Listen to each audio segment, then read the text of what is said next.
We talk a lot about the opioid crisis that's happening across the country, as well as right here on Delmarva.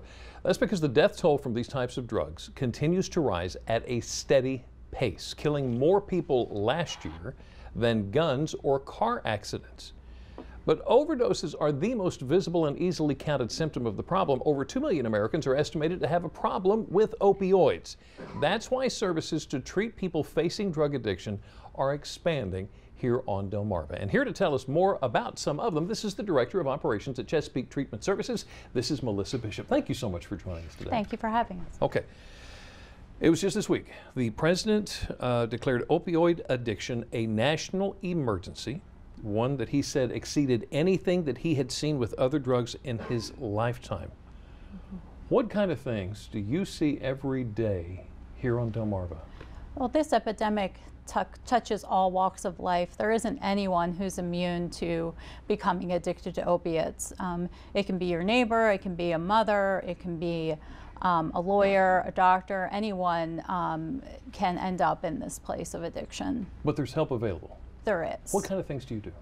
We provide individual and group counseling for people. We also provide medication to help with the withdrawal and physical effects that opiates do to the body. Because that can get nasty going through that, can't it? It is. It's very extreme. What kind of things do you see when people are... When folks are in withdrawal, Yeah. They have extreme nausea, cramps, pain through their body, kind of similar to an extreme flu symptoms, Right. sweating. So it's not just breaking the addiction, it's a long-term recovery too, isn't it? It is. Why? How? What is involved in that?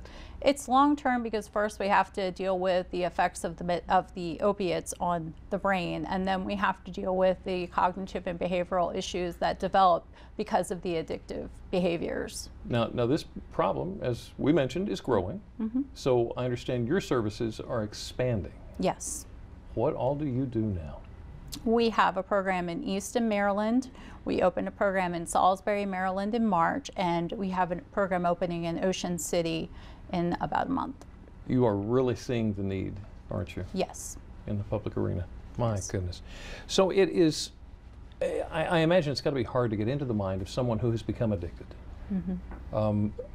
With that in mind, what would you say to someone who may be watching right now Mm-hmm. that is addicted to try to get through to them that help is available to get away from this? That they're more than their addiction and that they can be the person they want to be again with the help of our services. So I almost hesitate to ask this question, do addicts tend to feel like they're chained down by this, or is it someplace that they're happy to stay? No, they feel chained down by it and they want to change. And they wanna it's get just they need that support to get there. And you can help to make it possible.